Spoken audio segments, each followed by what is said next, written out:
traitorous capabilities. Welcome to Now Playing's In the Name of the King retrospective series. Our kingdom, our very existence is threatened from without. You have been brought here, as the prophecy has decreed. Part of Now Playing's video game movie review series. Why did the gods fail me? Why? Hosted by Arnie. He was loved by all. Until the Dark Ones rose. Justin. He's not known for his hasty opinions. And Stuart. He must be the warrior they all talk about. This podcast may contain detailed plot spoilers and harsh language. You're very, very naughty. Listener discretion is advised.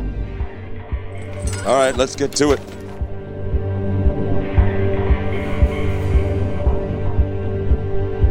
Today we're discussing In the Name of the King 3, The Last Mission. Woo! Starring Dominic Purcell and nobody else whose name I can pronounce. And the country of Bulgaria thanks you for not trying. Directed by Uwe Boll.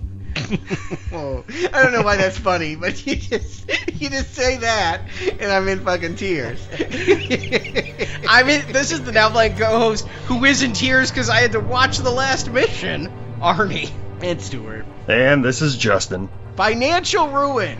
It's in the air. It permeates everything. Let's start with Gas Powered Games. The company that made Dungeon Siege goes out of business in 2013. Complete failure. I don't really know much about it. They had one other game that sounded like a hit, Age of Empires. They had worked on something like that. They worked on Age of Empires Online. They were one of many teams. That's a Microsoft-owned game. Okay, all right. So I'm like, that's too big to fail. Like, how did they fail if they had that? But they were just patching some of the code. Yeah, they were supposed to take over the game, and they were going to use the engine for other stuff, but they also had a failed crowdsourcing to try to make a new game. Yeah, they were going to do another dungeon crawler called Wild Man, and like a month into the campaign, everyone got fired, and the campaign just, I don't know where that money went to, but yes. My question is Uwe responsible in any way? Did people stop playing Dungeon Siege because of that crappy-ass movie with Jason Statham in 2007? No, the studio had a series of poor choices, and I didn't play all their games. I played Dungeon Siege. But I watched a documentary, it was a really well-done YouTube video. I dare say it was like a behind-the-music of the game studio. And it's like every single game they put out ended with the head of Gas Powered Games going, well, yes, there was some problems, and we wish we'd known, and we wouldn't have spent the time doing this if we'd known that wouldn't work.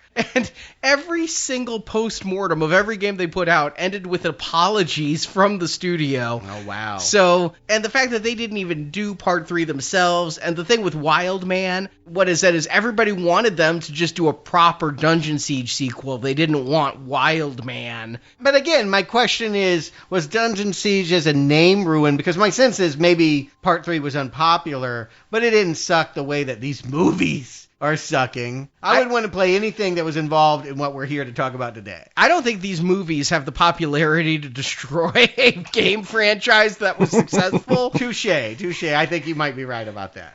And what the head of Gas Powered Games did say was it was just an honor to see ideas they came up with up on the big screen. They didn't like the movie. No. They weren't happy with what was done with it. But the thought of something they created in their game studio being made into a $60 million feature was awe-inspiring to them, and like a high point that it happened, but nobody was happy with the movie. And yeah, I didn't know that there were sequels to this movie. I didn't know in 2011 when somebody took a dump and let out In the Name of the King 2, or in 2014 where somebody put their head in a bowl and puked up In the Name of the King 3. Well, here's the joke, because yeah, exactly. In the Name of the King 2, no one knows why you'd make the sequel, but you did. And it had Dolph. And it was awful. And everyone ran away. Why on earth are you going back to conclude this trilogy of shit? And here's the great answer. Uwe Boll wanted to destroy Wall Street. The plan was to make everybody lose their money?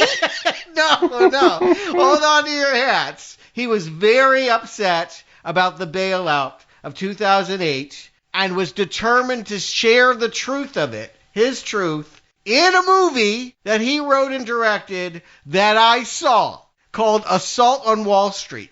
But in order to pay for that film, he needed a cash cow, and that's In the Name of the King 3. He made this movie to get the seed money to take down Wall Street in the movie he really wanted to make. When you call the In the Name of the King franchise a cash cow, I picture like a Simpsons cow that's emaciated, and you see the ribs, and the udder is wrinkled and barren, so you can't get milk nor meat out of this cash cow.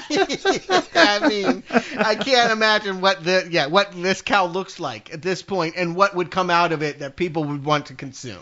You know, a listener gave me a gift years ago when we did a movie exchange, a bad movie exchange. And believe it or not, I just watched it. It's been like 9 years, but I just watched it like 3 days ago. Okay. It's Abbott and Costello in Jack and the Beanstalk. Oh, like the real Abbott and Costello? Yes. Well, it can't be that bad. Classic. No, but the whole thing is Abbott has this emaciated cow that he has to take to a butcher, and the butcher won't even give him money for it. He'll give him magic beans. Yeah. This is what Boll has in 2013 to get money. Again, he is blaming piracy. He's blaming the bailout. He's blaming everyone but himself for the fact that he can't get money the way that any other film producer could get money in 2013. And so, I had to know. I had to go. It's available on Amazon Prime for free. All it will cost you is your soul. You can sit through it. It's called The Age of Greed or Assault on Wall Street. His thoughtful analysis. It starts in 2008. It's about a cop who has this beautiful wife who both has brain tumors and wants to have a child. And so they need a lot of money, and they're putting it all on credit card. Wait. This isn't a documentary? No. He wrote a story that's going to dramatize the pain that people went through. He doesn't need to dramatize it. He inflicts it. Okay. You're telling me, boy. Yes, she wants to have a child with brain tumors, and that costs a lot of money. No, she has brain tumors and wants to have a baby. She doesn't want to have a baby with brain tumors. Right. It's not the Uwe Boll story.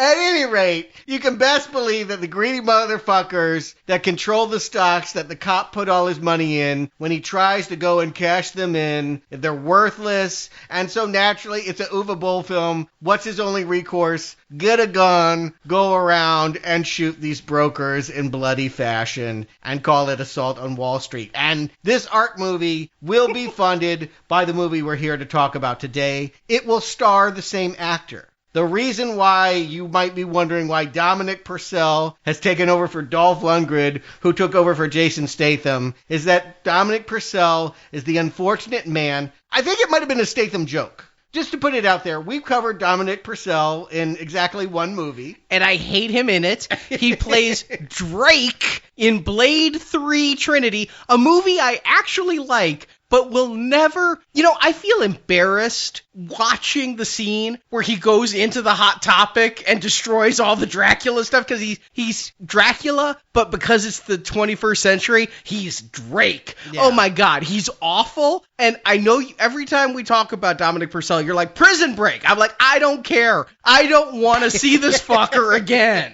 Agreed on that. Yeah, he wasn't even the guy that people liked on Prison Break. He was the ugly brother that was in prison that the other one had to go and get tattooed to get the map to get him out. And whatever the hell happened in season 3, 4, whatever, stop watching. But the point is, this guy's heyday was in the early 2000s. And in 2010, he was stuck playing, well, he looks like it. Heavies, villains, henchmen. He looks like a wannabe Vinnie Jones. Yeah, just really thuggish looking. And he appeared in this movie called Killer Elite with Jason Statham as the star. So you gotta wonder, did Purcell piss him off? Did he blow a line or eat from Statham's private food stash? And Statham's like, I'm gonna get that fucker good. I'm gonna tell him to go work with Uwe on 3 films. He worked on 3 fucking Uwe Boll films in a row, including Assault on Wall Street. and then some presidential assassination flick called Suddenly, and then this was the big paycheck film, You Get to Be the King in the Name of the King 3. Maybe those two got along. Maybe they're like, yeah, fuck them Wall Street guys. Well, here's what I am here to say. I am here to defend, probably an unpopular opinion, Dominic Purcell's performance. I believe that there's probably nothing kind to say about this movie, but I'm not going to blame the fact that he is pissy and sulking in every shot of this film, because in the behind-the-scenes featurette on the Blu-ray, he looks exactly the same, because I want to remind you, he was in 3 Uwe Boll films in a row. He wouldn't even look at the camera. Like the guy interviewing him to say, tell us about the movie. He's like looking at his feet and quote says, I do get mad at Uwe. He is not censored. And the script supervisor comes in and says, the problems seem to come about because there are no rehearsals. And then they show us to be on set, almost to defend Purcell. They show a scene of Uwe saying, do this, action! And Purcell is like, huh? So he kind of walks in and does something, and it wasn't the this, the Uwe Boll, and Uwe Boll is 4-letter words screaming at him, you fuck, you ruined it, blah, blah, blah. And this shot is not in the film because they only had money to do shots once. So he fucked up the take, and that is living proof on the behind-the-scenes featurette. Here's the thing, though. Uwe Boll is the Andy Kaufman of our age. Yeah, is it all a big joke? That's what I'm wondering. I listened to the commentary where he took phone calls. You listened to the commentary where he took phone calls in a foreign language and ordered a pizza. Is this his performance art? Is this behind the scenes scene? Was it all staged? Is this like the boxing matches with the critics? Is he really insane? Or Andy Kaufman boxed? Yeah, well, I don't know. I couldn't begin to guess Uwe's motivation, but the struggle is real for Purcell. I'm here to tell you, he was really, receiving. Again, behind-the-scenes featurette. They're not trying to pry into your life. Tell us a few things and smile and say you loved it. And this man is staring in his shoes and looking like he wants to pick up the gun, but knowing it's a prop and it won't kill Uwe Boll. Like, he's just sitting there fuming that he's had to live the year that he's had. And fortunately, wound up, I guess, on a superhero series the next year, and he's on Legends of Tomorrow, so he never has to work with Uwe Boll again, and good for him. This was his year in hell. But yeah, that behind-the-scenes featurette, recommend for that. Because Uwe is totally insane. He's lost all of his hair. He's just sitting there eating bananas, wearing House of Pain apparel, like the rap group from 30 years ago. I've been rewatching the old TV series, The Critic. The character there only wears clothes that have been given to him on junkets. So you see him in a Shakespeare in Love bathrobe, sliding doors underwear. So that's why when you say House of Pain, I'm like, he didn't buy it. Yeah, it feels that. And he looks crazy. And again, are we being punked? Is this a brilliant performance art piece? But he's bragging that he doesn't need Dolph. He doesn't need Jason Statham because this one's got more dragon. What we've all really wanted here are the 5 minutes of the CGI dragon, and he's the real star. Poor Dominic Purcell is being second billed to the goddamn dragon. Well, it is the first returning star of the film. It is the same dragon from last time. No, it's a different dragon. That's definitely... And again, Boll owns. He's like, there's no moral or no philosophy to this. It's just a fun ride. So thank you. You made my job very easy. Let's talk about how fucking fun this ride is. Should be a really short show, shouldn't it? He's half right. There's no moral. There's no philosophy. I want to see the fun. All right, let's hit us with the plot, and we'll see what we can dig up on this final mission. Much like the last film, we start in modern day, but we can no longer afford to start in Vancouver, so we start in the much cheaper Sofia, Bulgaria. And we can no longer afford Dolph Lundgren, so our movie's star, if one can use such a word in this film, is Dominic Purcell, who plays a hitman named Hazen Kane. Which sounds like an ice cream flavor. What the? Haagen-Dazs? What the fuck? I think it's supposed to be like Raisin Cane.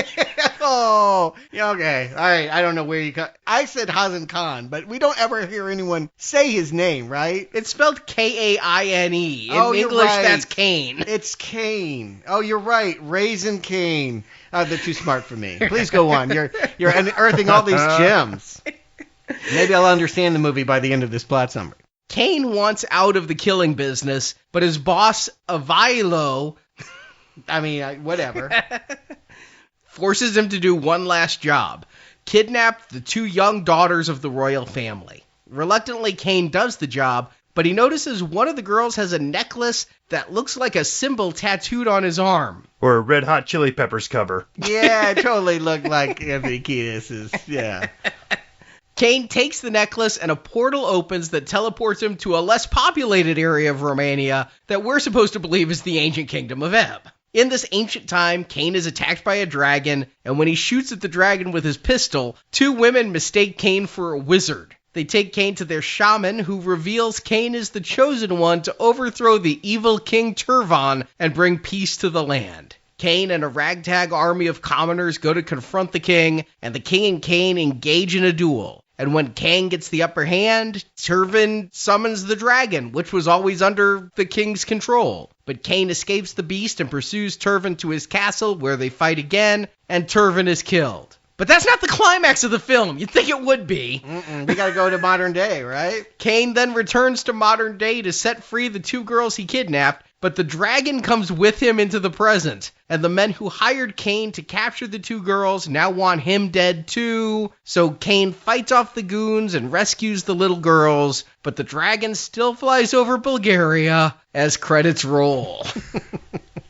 Yeah, it's that bad. It really is. I couldn't believe we were starting in modern day again. Fool me once, shame on you. Fool me twice. I'm like, we just did this. Yeah, particularly if you see the poster, the one sheet they have for this thing is like, he is dressed up with the sword and all of that. They really give you the impression, what's his name? Raisin Kane? Raisin Kane. I keep wanting to call him Haagen-Dazs. In fact, I'm going to call him Haagen-Dazs. Haagen-Dazs looked like he was going to fully be the king in this. But no, Uwe said in his behind-the-scenes stuff that he wanted to do what they did in the second one, only better. He really loved the idea of the time travel. That was what was going to make it such a rich hit that he could fund his Assault on Wall Street film. Yeah, so what does he do? We start off with him going to assassinate somebody we assume is important. Important enough to have bodyguards guarding his single room at the Hampton Inn. He's really important here. Yeah. And for some reason, like, they show him dead, and then they, like, go back in time to show us how he got into, the DoubleTree. I don't really understand why it's edited the way that it is, other than to elongate the idea that it takes this guy a lot of hallways to finally end up in this hotel room. And then, bizarrely enough, like, he breaks out the Keurig and makes a cup of coffee. Like, good job leaving some DNA. Well, it's Bulgaria. I don't think they test for that there. Yeah, they don't care. Kill whoever you want. In fact, it's fucking hostile, right? Like, just whatever. But I did appreciate that it was a Keurig there. He made the little pot and put the lid down. I was like, it's not just modern time. It feels really modern time if he's using a coffee pot. But Justin, you make an excellent point. Why is all of this happening? We see him break into a safe with a magic decoding device and get cash and something. What's all of this leading to? Doesn't matter. Nothing about this.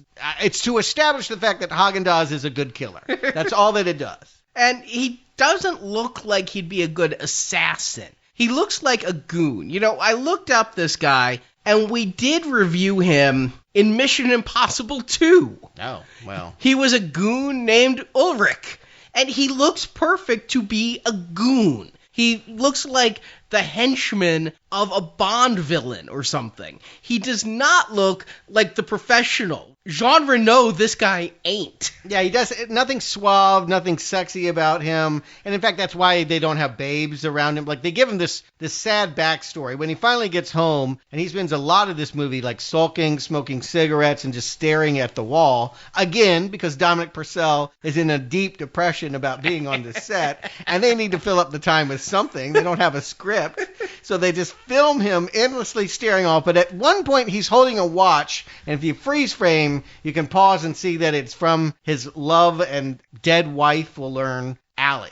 So he's killing to pay off the debt of her murder or something like that. I got the sense that he was doing this for her, or I don't know. Maybe I'm reaching. I thought he wanted out because, like, he saw her and wanted to be a better man. But I am so projecting into this movie. But she was burned in a bed. Like, she's dead. Yeah. So, maybe the job cost her this alley. We can write in our own motivations. It really doesn't matter. The point is, Dominic Purcell is very sad. And he is done, and he has to do one last mission. Hence the title. Avaliello, whatever his boss is, requires him to kidnap 2 little girls from a royal family of some lineage. Yeah, I had to write a plot summary for this shit. I'm like, wait, just the royal family of Bulgaria? The Rakovskis, which could be sitcom stars. And again, to be a royal in this environment means someone has a car with 4 wheels. Like, they have a driver, but there are no security people to protect them. You literally can just pull in front of this car and slap the guy, bitch slap him, he falls over, and you got yourself 2 little girls. Yeah, I had no idea where this movie was going. I did not watch the trailer or anything. They're like, go kidnap these daughters. Well, I'm thinking adult daughters or teenage daughters. No, he's kidnapping grade schoolers. I'm like, where's the Staples button? Because that was easy. And you mentioned this last time about there being no tripod, but truly, on this production, they had nothing. There was nobody to, hold the camera. They had to shoot. You'll notice most of this movie takes place in daylight because they couldn't afford to go into overtime. So they had hard stops at 3 o'clock. Everything was filmed at 2 in the afternoon. And it looks like this harsh afternoon sunlight, no tripod, shaky cam, just absolute crap-looking production. You know instantly from this first job that it's... I don't know about Haagen-Dazs, but this is my last assignment with this. I don't need to see no more to give my verdict. I was pretty much with you. We're still in modern times, so much longer this time, at least it feels so much longer. Interminable. Than the last movie. I mean, the last movie, we started with these fights that looked like we were in ancient times. The thing is, everything that happened in the last movie, with the sorceress coming to modern day Vancouver, and the ninjas attacking Dolph Lundgren, everything that happened in that movie served the main plot. Say what we will about that movie, and we fucking did last week. Yeah. And the plot was incoherent. I mean, they changed it as they went, so we didn't know why they did it. But everything was in service to the main plot of overthrowing King Raven and stopping his genetic warfare. Yeah. Here, we're spending all this time, the first fight and this, yes, the first fight, A, it fills time, and B, it establishes Dominic Purcell as a fighter, but none of this is in service of the story. Everything that's going to happen when he gets teleported back in time, that happens way too late in this movie, has nothing to do with any of this. And there's also no reason for him going back. Like in the last movie, at least he was the son of the previous king, and there was some dialogue to try to explain some of that. This is, his wife picked out a tattoo for him in Venice years ago, and this girl has an amulet that has the same logo on it. Okay, that's why he had the tattoo. His wife picked out the design. I didn't catch that line. I'm like, usually when I get a tattoo, I know what I'm getting. I've never been somewhere and been like, oh, you mean this green guy on my leg was in a Star Wars movie? Well, look at this guy. He looks like the wall at the tattoo shop. I mean, he's covered head to toe. I thought he was a chef. Yeah, perhaps. At any rate, yes, in a weird sort of confluence, I think he feels bad that they're children. I think we're supposed to think that he has some guilt about putting duct tape on the mouths of 10-year-old girls and stuffing them in this metal container. Is it airtight? Or are they going to run out of oxygen soon? He locks them in there, and I feel like without them ever saying so, there feels like a ticking clock of they can only be in here for so long before they'll die. Well, I think it would be a long time. I mean, when you say in a metal container, understand, it's like the back of a semi-truck. It's like a shipping container on a boat. It's a huge room. I mean, I've had apartments smaller than the shipping container, and they're 2 small girls. I would think they have enough air for a week. I think food, water would be much greater concerns. Yeah, well, he left them some cookies, chips, and water, which was the whole catering budget. He's like, here, this is all we got. But if it heats up and it's metal, and I feel like he has some guilt about getting back to them because this climax is built about him getting back and saving them and being a hero and not being the thug that sold him out for money. I feel like everything that he's going to do in Ebb is some kind of Alice in the Looking Glass teachable moment for how to be a hero so that he can be one in Bulgaria. Something you said about how sad Dominic Purcell was behind the scenes. Yes. Really drives home. These two girls, he kidnaps them and he beats up their driver. But while he's locking them in a container, the littler girl gives him a hug. It's like, when someone looks sad, you give them a hug to make them feel better.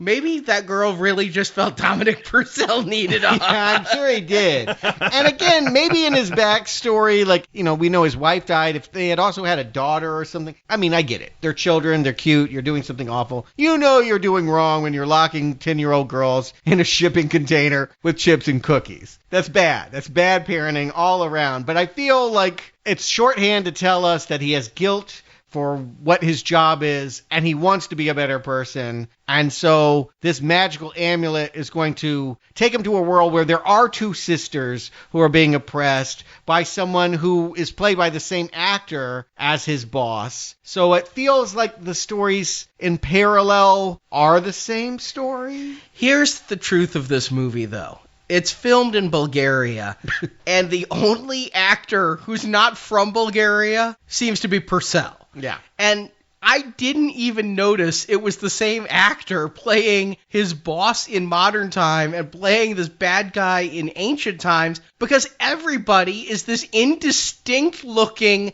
doesn't even deserve a Wikipedia entry, generic Bulgarian. And so this Wizard of Oz, you were there and you, I didn't even catch it. I'm just like, the extra was there and that extra and that extra. Yeah. Yeah, that was my question, is it took me about halfway through the movie to realize, oh, that is the same guy. They have the same weird, schmarmy body language. It's like, okay, so it's the same guy from modern times. It's playing the bad king. But were any of his henchmen there too? If they're going to go with that concept, right, commit to it. Have the girl with the ponytail be his right-hand man and his other ninja-kicking skinny guy be there too.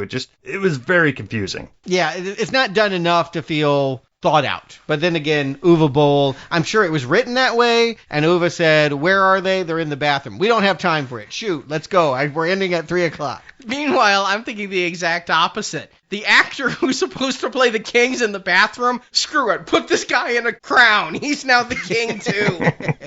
Yeah, it's the don't give a fuckness is prevalent. In everyone, in every performance, in every moment on screen, you can see people that are shrugging their shoulders and just trying to get through the day, one day at a time on an Uwe Boll hell. And the town he walks to does look so sad. It's just this row of logs that make this rickety fence. And once he gets through the fence, they're in New Salem, a log cabin. I'm not even sure. Is this the kingdom of Ebb? You know what? They talk a lot about a king, but I heard no names to tell me that it was Dolph or Statham or anything. I do know this. Uwe Boll said, we're no longer referencing the video game. So there's that answer. We're not trying to do Dungeon Siege. He said something about we're now creating our own mythology based on In the Name of the King. And I think he's fully acknowledging that he is so far away from the concept of the video game that he can do whatever he wants. Yet another reason these movies couldn't hurt the video game. They don't even have the same name as the video game. True enough. Yeah, they're not even referencing their own movies at this point, though. Is this, to Arnie's point, is this supposed to be the same land? Is this another man going back to help save Ebb again, at a different time? Yeah, it just gets sadder. The first one, 60 million. The last one, 4 million. This one, what, $1.50 and a case of Pepsi Max? $3.5 million. It's not that much less. And they went to Bulgaria, where that's $100 million. There had to be drugs being sold and other things. Prostitution, online gambling. Something took that money, and it wasn't up here on screen. I will say this. The one way that this might be better, Arnie, you said it was the same dragon. He went with an untested Pakistani effects house called Ice Animation. They were responsible for creating this dragon. I think it looks better than King 2. It's less goofy looking. It's a little bit more scary. it can pick up a horse and drop it, as we see here in its debut. It's definitely got more fire. Yeah. Yeah, I noticed the flame effects, but I didn't notice a dragon redesign. When we get to the dragon later, I really felt the cheapness of this dragon, and I'll discuss it. It felt like the dragon, it picked up a horse. I think that's the only thing it's going to touch the entire movie. It rips the top of the car off when it gets to modern-day Bulgaria. We don't see that. Yeah, well, actually, I did. I saw the behind-the-scenes footage, and then they went, oh, it's not working. We'll just animate it. So they cut it out because it looked bad, but they tried.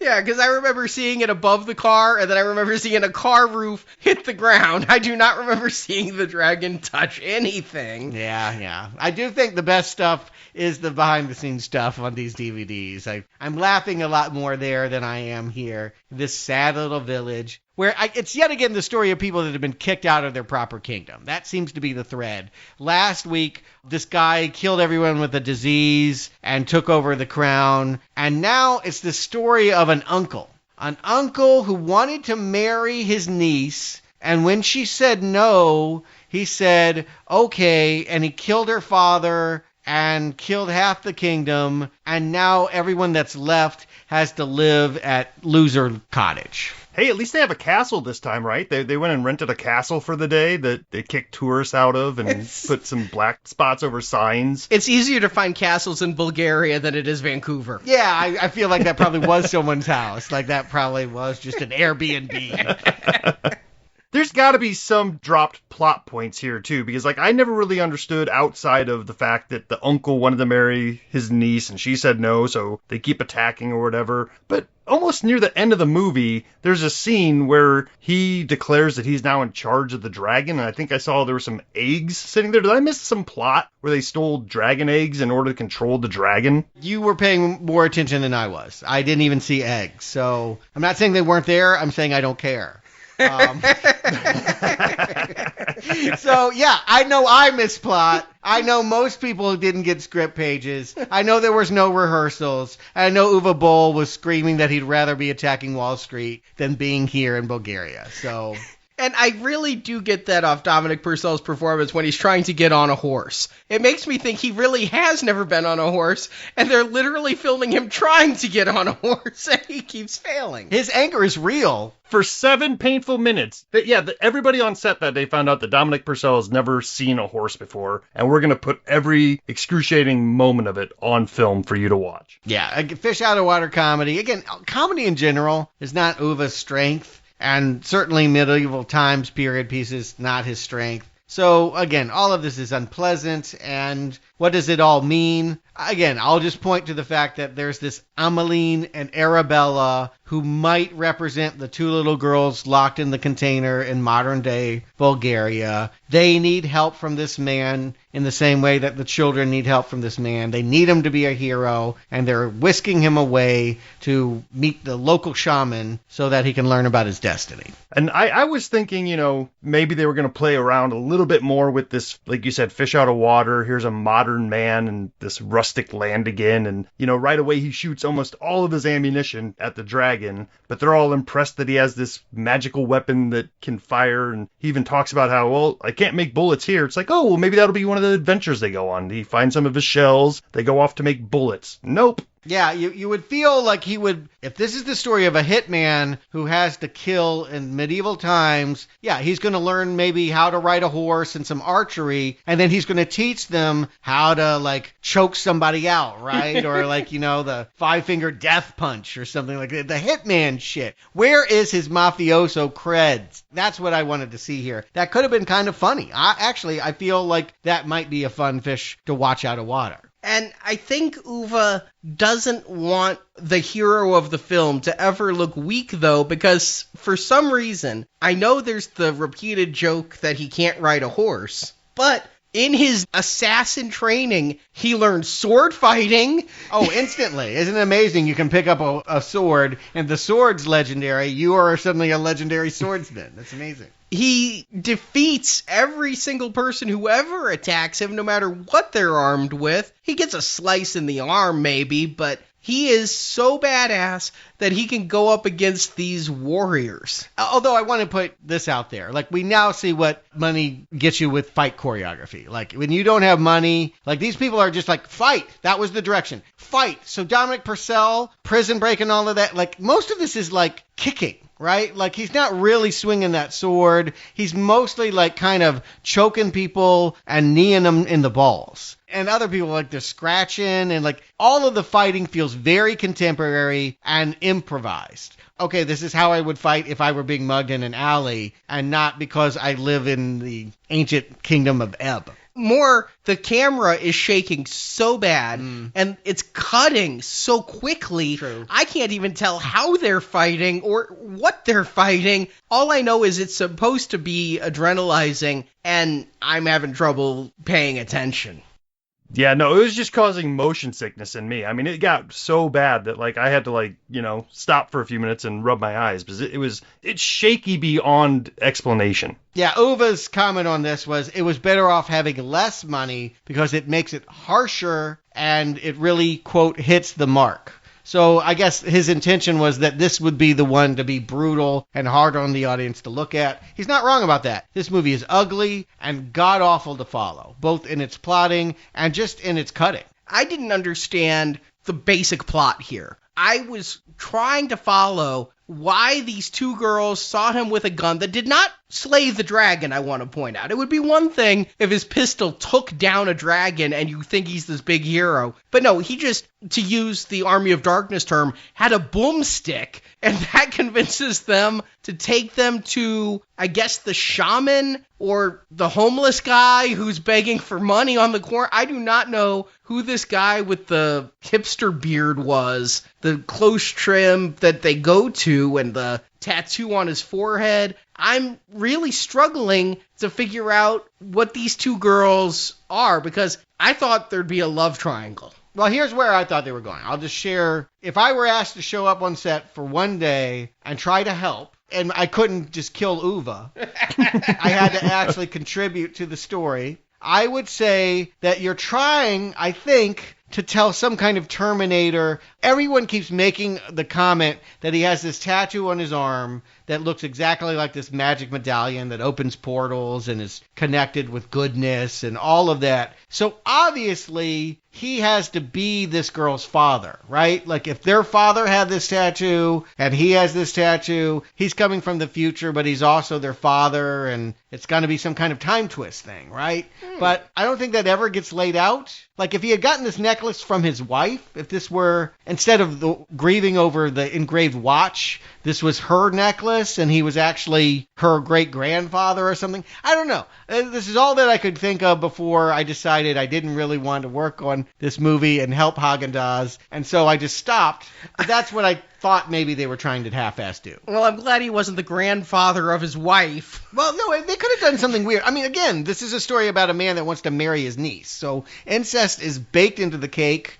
They're playing into that. And when we see that guy, yes, he's the same mobster as the guy in the future, but he's talking in a way that almost feels like he's doing a Dolph Lundgren impersonation. Did you get the sense that he was trying to be Drago? I didn't. I think he was just doing his best to just speak English without too many broken consonants. All right, you might be right. I might be overthinking this. He may just not know the language. I mean, again, that's what I was taking out of all of these people, was the thick Bulgarian accents. Yeah, they're not understandable. Stuart, to your point, I think I was trying to help the movie out a little bit too, because I was assuming, okay, what we saw in the last one was Dolph Lundgren was end up being related to the previous king, and that's why he was there. I thought maybe now that Kane was coming back, and we had a mention before of these girls and royalty in modern day, maybe we could find out that he is another descendant of the king from the time, and these girls that he just kidnapped are descendants of his way down the line. That might be what turned him around. But, like, none of this makes any sense. Like, that would have to been set up in the future. Like, the beginning of the movie, he should have been a cold-hearted killer that was still in it, doing this job. This happens, and he learns a lesson, and learns the errors of his ways, and goes back and saves these girls. But the setup all the way through this movie, it's just things happening because reasons. I'm going to hold to the fact, look, the guy that wrote the screenplay has never worked before or since. We will never know if he is a genius that was put upon by Boll or someone that didn't give a fuck either and just wrote whatever came to his head. But I'm going to argue that if the modern day girls are Sophie and Alice, the fact that there's Emmeline and Arabella, just the way that the vowels repeat and all, I do feel like they may be the direct descendants, or like they're connected in some way by having that necklace. There's some kind of tether, and he should have been able to do something in the past that helped him out when he got back to the future. You're right. Okay, it just clicked for me. Because it was modern day and I was watching a wannabe Guy Ritchie film for 20 minutes, I didn't think that the royal family would be related to the king of old. Yeah, they are in some way, but again, it's so abstract. Don't kick yourself for not getting it because it's barely there, but you do something with it. You take the time, if you're not Uwe Boll, you slow things down and you take the time to figure out how that story could be told. Don't slow things down. This movie is so fucking slow. Oh, no, I don't mean slow the movie down. I mean slow down the work so that you can understand the story you're telling. And the thing about Uwe Boll that everyone will tell you is it's one and done. We do one take. We got to be done at 3. I've got to go walk my dogs and eat my cake. And I don't give a fuck about this film anyway. And so by not having your director giving any clear direction, it just falls apart. And all of these ideas that could grow into a flower just die on the vine. When I watched this movie, the next day I decided I'll write my plot summary. And I thought about this movie. And I'm like, do I need to rewatch it? Because I couldn't remember a plot. I know he's a hitman in modern times, and he kidnaps some girls, and then he goes back in time and meets 2 other girls, and goes to a shaman. There's an evil king uncle dude who's bad for reasons. There's also like a nice uncle. Like I don't know what his problem is and why he's hanging in the background, but there's the nice guy that's kind of sitting around and giving inspirational speeches every now and then. Oh, the David Byrne looking guy? Maybe, yes. But I was like, do I need to rewatch it? I forgot the plot. No, I got everything. Nothing fucking happens. This is an 80-minute movie, but it takes so long to get through it because you're watching these scenes and like we're seeing King Turvin and he's wearing like a reject Batman cape and executing somebody in a poorly lit dungeon, and nothing is progressing a story forward. Things just happen on screen, and it does feel like they didn't even have enough story to fill 80 minutes, and so they have these people out there vamping. Well, let me get meta on you. If this was framed with the main character being Uwe Boll, he's saying, I want to go be done with this. I want to go tell other stories. No, you have to do one more Dungeon Siege movie in order to pay for that dream. He's as enthused to tell this story as Dominic Purcell is to put those girls in the container. Like, he doesn't want to do it. He feels gross. He doesn't care. And so who is going to care? If not the director of this movie, the man that has been pushing for a sequel to a movie that's a sequel to a movie that no one ever wanted based on a game that no one played. The existential meaninglessness of it all is so deep, I don't know how you begin to crawl out of that pit. It's as deep as that bathtub in Dolph's house from the last movie. It is endless. I don't know how anyone begins to care. And so you're watching a lot of depressed Bulgarians just shuffling through the motions, trying to please a director that doesn't even want to be there. The ennui you describe makes me think the best thing there is autoerotic asphyxiation and just calling an end to it. Or making a porno. I mean, it just seems like they might have been game for that. These are some attractive people. Like they could have made something out of this moment. But an In the Name of the King 3, this is not. In some places, it feels like somebody cared a little bit more, or maybe just being in Bulgaria gives them access to some little bit more photogenic areas. I mean, they are in some cave areas at times. They end up in forests again. But this time, I swear, we saw like 3 separate battles in this stand of trees that I could swear that I saw an apartment building just beyond where all the action was taking place. You know what? You were looking harder than me. I give you credit for looking up at the screen. It was hard to. I'll admit, I didn't want to watch this. But yes, there's some generic forest battle that seemed prophesied by this shaman guy. Like, he seemed to feel like the hitman was going to come and liberate them through this battle. But in the end, the battle doesn't happen here. Like, the dragon interrupts it, and they have to go back to the castle to finish up. And I couldn't believe we were fighting that battle so quickly, and then it was over because the dragon shows up, and I don't even know where the dragon went, that Dominic Purcell ends up back at the castle. It's like, we didn't finish our duel because I'm a master swordsman, because I use that skill all the time in 21st century Bulgaria. Yeah, again, he should have been more Hitman. It should have been, he's partnered. They give him this love interest. It's one of the girls. I don't remember which. I think it's Arabella. Partnered with her that, like, I feel like, again, they're going to have a kid together that's going to grow to be whoever, or,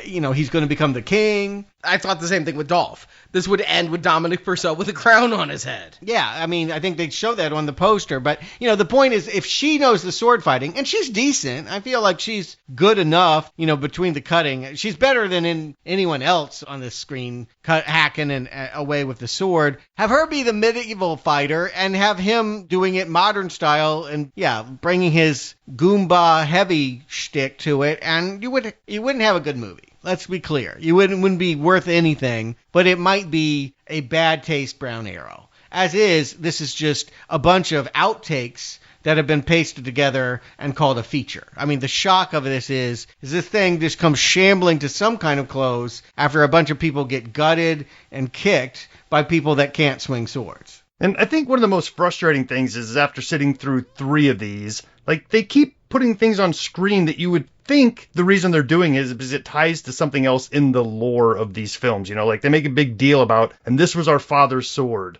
Yeah, who is your father? Did he do anything? No, here you go, have the sword. Again, he's got to be the father, right? He has the tattoo of their father. He now has the father's sword. Did they know their father? Like, I'm not sure. It was only 5 years ago that he got killed, and they're at least 30, so... Right, so they had to know their father. I don't know. They fucked up. Somebody fucked up. This shouldn't have been that hard to set up the idea that he came from the future to sire this kingdom and save it, and then take the dragon back with him for a climax in modern day. Which is a fun idea. I feel like the best action this movie has to offer is when he actually gets back and the dragon is flying around on churches and he has to carjack and escape. Not just churches. Did you guys recognize that location? Nuh-uh. We've been here before. Oh. This is where the climax of Hitman takes place, is in that same cathedral. Oh, I remember there was, he was up in the belfry shooting down at people at a funeral, I think. Mm-hmm. That was my most exciting cameo. Wow, Justin, you remember so much more about that than I do. I feel shamed because you're clearly paying attention. You're like, what about the eggs? What about the thing in the background? I'm like, oh, right. I was trying to hold my eyelids open.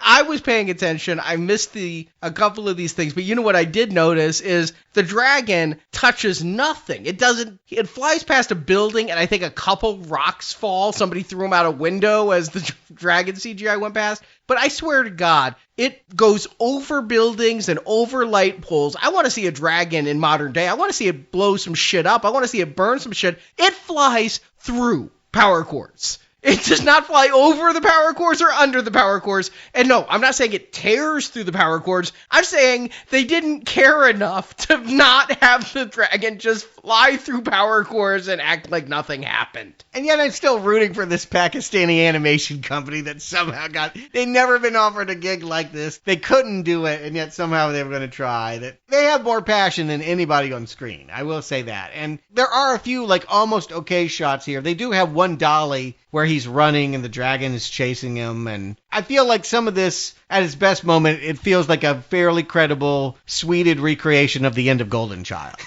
My jaw hits the floor that Dominic Purcell gets back to modern day with the dragon, and there's still 15 more minutes of movie left. But that's what I'm saying. It's the best stuff, Arnie. This is the climax. I would rather be watching this really for the whole movie. If they had never gone to Ebb and just got a dragon in modern day, even at this effects level, better film than everything that happens in the past. I would be good with this. Call it In the Name of the King 3. What king? This guy's name is Roger King. He's an assassin. Yeah, he talks, too. Maybe raps, because they're so behind the time. That would seem fresh. But you're right. I mean, It's the best fighting. It's, I think Dominic Purcell can actually do some stunt work. He's big enough. Yeah, no, clearly he can run and he's breaking people's necks and again, acting like a goon.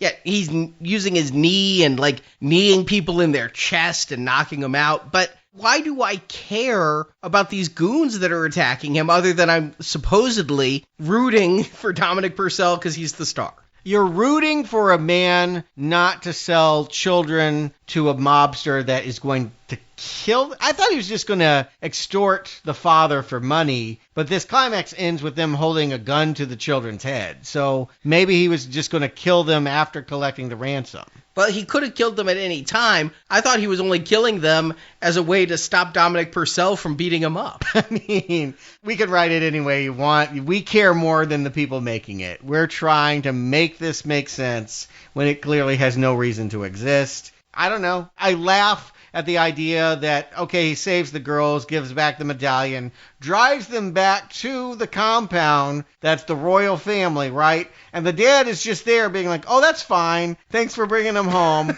Ta-ta. No harm, no foul. Yeah, I'm not worried that, you're a fucking hitman kidnapper that tried to hit me up for $2 million. And then we get this, long shot of Dominic Purcell walking away from that house. He's just walking down the middle of the road for no reason. Right, there are plenty of sidewalks. Yes. Large, wide sidewalks for miles, and he's going to walk right in the middle of that cobblestone road while the dragon is flying in the distance. Ugh. Open a portal and get me out of here. Yep, done. Let's do it. Justin Stewart, how strongly don't you recommend In the Name of the King 3, The Last Mission? Justin. This one's extra frustrating. Last week's was a big pile of dog shit that we stepped in. We knew there was another pile coming up, and we jumped in it with both feet. But this one frustrates me because they could have taken this same movie, recut it into something that at least is somewhat more interesting. They're just basically trying to do the same thing they did last week with new actors and a different budget. So there's nothing new happening here. It's just more confusing and less tied together. We talked about it a little bit. If these girls in the container would have represented a prophecy that his modern day boss knew about, and that's the reason why he took them, is to stop them from fulfilling this prophecy of bringing somebody back from Ebb in the olden days that could actually end his life and his reign here in modern times, that might have made some sense. But no, it was just a random guy wanted some kids kidnapped for reasons, and for whatever reason, this other guy gets sent back to Ebb and has a couple battles, but for whatever reason, he ends up fighting the same guy that he works with in modern times, but we're not going to talk about that. It's all just a bunch of Uwe Boll. And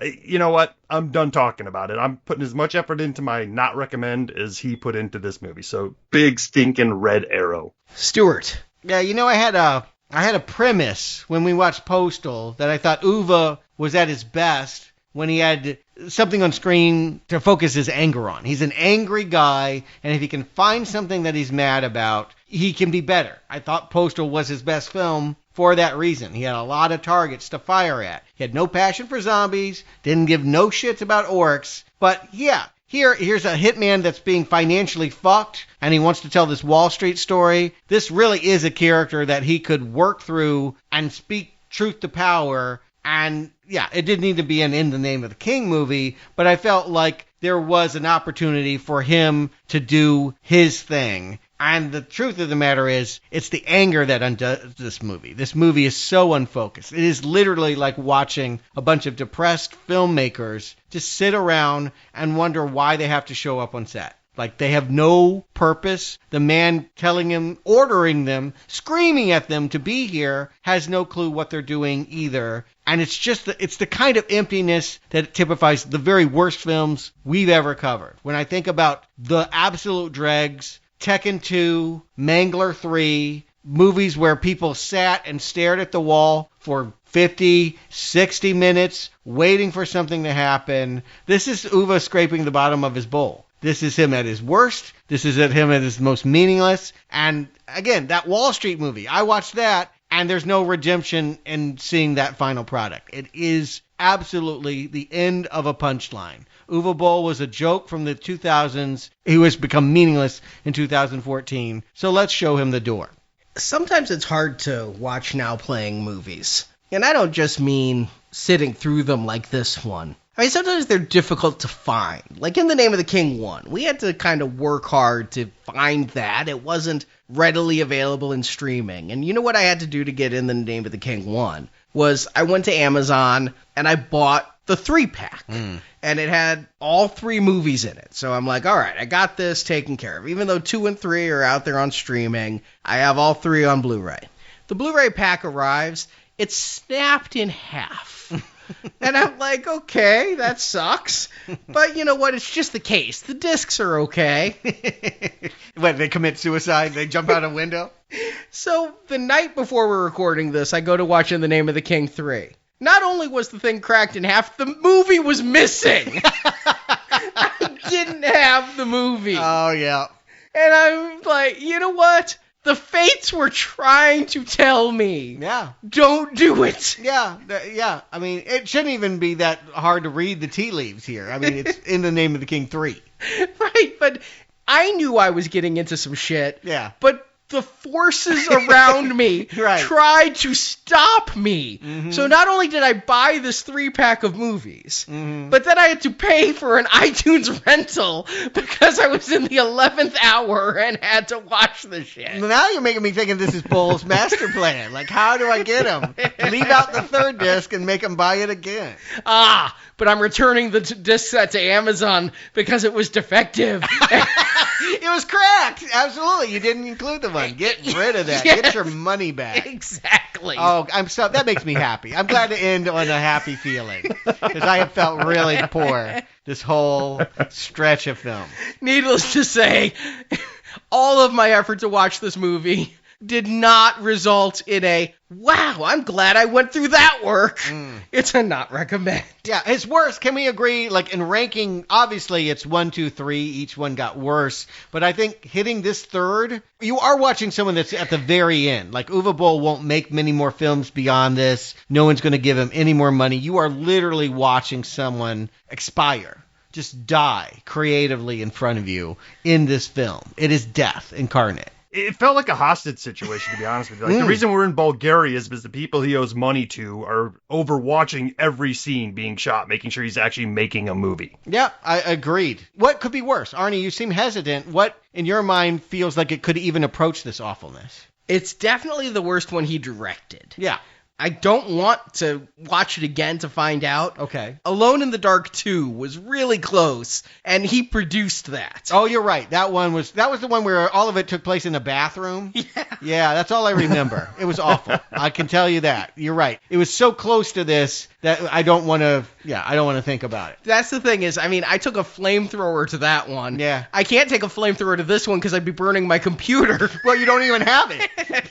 Well, I mean, I rented it. I'd have to burn the computer where I downloaded the rental. Yeah, right. If only there was you know what it is? The fucker that bought it last time that returned it fucking melted that disc. That's why there was no In the Name of the King 3 in the 3-pack. He was like, no, I'm going to enjoy this. All right, but at least next week, we get a reprieve from our Ubola here. Yes, we're done with this, but as sick as this movie may make me, it isn't as sick as Corona would make me, and that's why movies aren't coming out this summer. You know, originally, this past weekend, our review of A Quiet Place 2 was supposed to come out, and next week, we were supposed to be reviewing The New Mutants, and none of that has happened or is happening. So, we are rolling with the changes. For the next several weeks, we are going to be doing a viral outbreak series looking at movies about epidemics, pandemics, plagues, one per decade from the 50s through the teens. Next week, we started off with Panic in the Streets, a 1950s film with Jack Palance. And as for what comes after that, I mean, they just announced Morbius isn't coming out. That seems like it could go direct to streaming. Ghostbusters Afterlife is moving on. So what are we going to review? Well, we're looking to you, listeners. Tell us what you'd like us to review. A lot of times we get requests for series, and we are very busy doing other series. It's like, well, we can't do Alien because we're doing Avengers, and then Alien went to the donation series, and we usually are in the midst of building up to a theatrical release, but there's no theatrical releases on the horizon, so let us know what you'd like us to review. Come to Facebook, come to Twitter, email us at show@nowplayingpodcast.com. We're looking to see what the most people would want to hear from us. And the only thing I'll say is we're probably not going to do Harry Potter because someday they'll do the Fantastic Beasts series and we'd like to hold off for the culmination of that. But other than Harry Potter, pretty much anything's fair game. So let us know what you think. Meanwhile, this Friday, since we aren't covering Bird Box, we're continuing our Tom Cruise Gold Level donation series, All the Right Moves. Risky Business review came out last Friday. If I can say so, I think it's a really good show. I hope you've listened to it or are able to listen to it.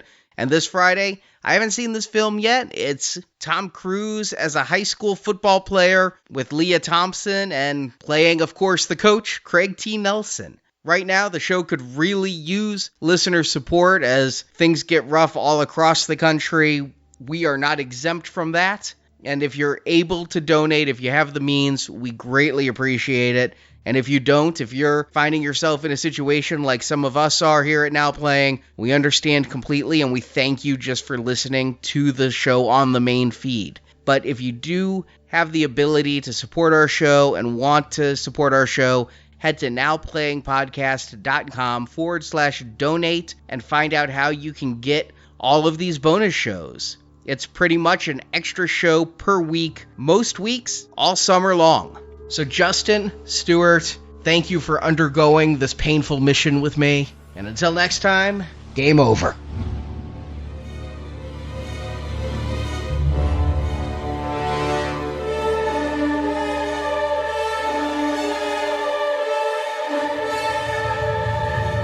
We did it.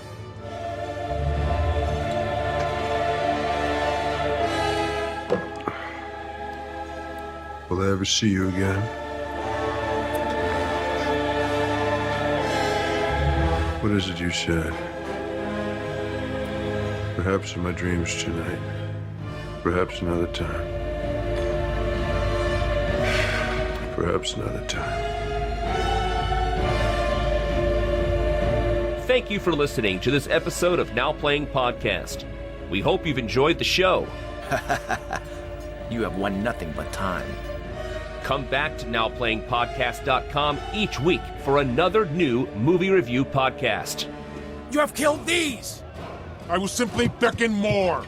Also at our site, you can find hundreds of other movie reviews, including Star Wars, A Nightmare on Elm Street, Independence Day, the Avengers films, Back to the Future, Batman, Superman, The Fast and the Furious, and more. Do you sometimes long for something more?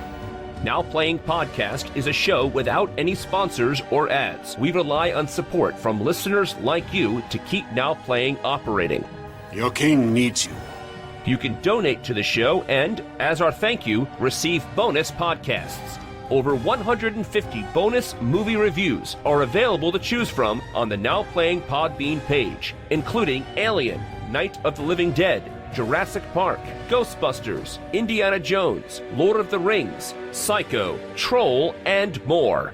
Does it occur to you, Farmer, that there may be events of greater importance than the loves and losses of our particular lives? Nah. Doesn't occur to me. Find a full list of available bonus shows at nowplayingpodcast.com/donate. Your king needs you far more than he understands. You can also join the Now Playing patron campaign through our Podbean site. Patrons of $10 or more get a new exclusive movie review every month, plus even more perks, including one where you can pick a movie for our hosts to review. Find the details on our website. Well, that saved us a lot of time. You can help us out by leaving us a 5-star review on Stitcher, Podbean, iTunes, or your other podcast store of choice. Make it happen. You wish to accelerate things? Fine! We shall accelerate. You can follow Now Playing on Facebook and Twitter, where we post announcements of new episodes and where the hosts post movie mini reviews. Links to our social media pages are available on our homepage. The King's army will require every man capable of combat. Who is with us?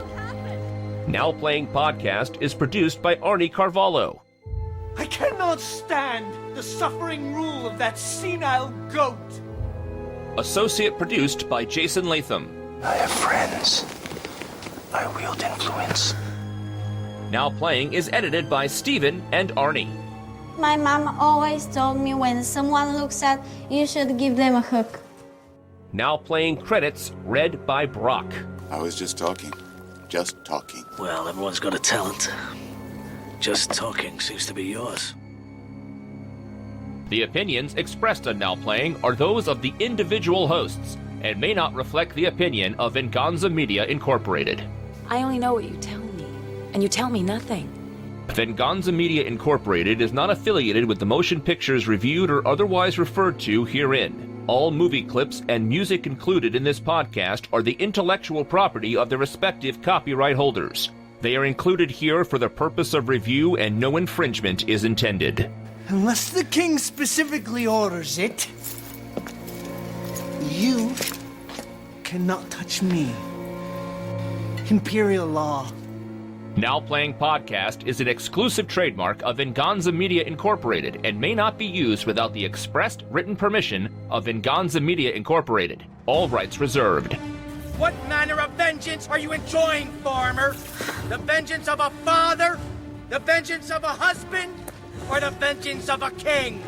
Now Playing is a Venganza Media production, copyright 2020. And no part of this show may be reproduced, repurposed, or redistributed without the written permission of Venganza Media Incorporated. All rights reserved. For king! For country!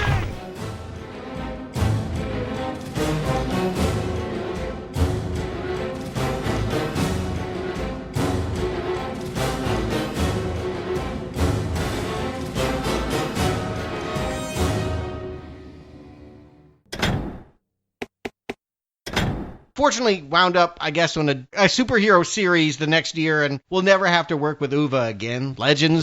Oh, yeah. What is that one called? I don't remember. It's not Legend of the Superhero, because that's like the TV Yeah, one. that was the Uwe Boll 70s superhero show.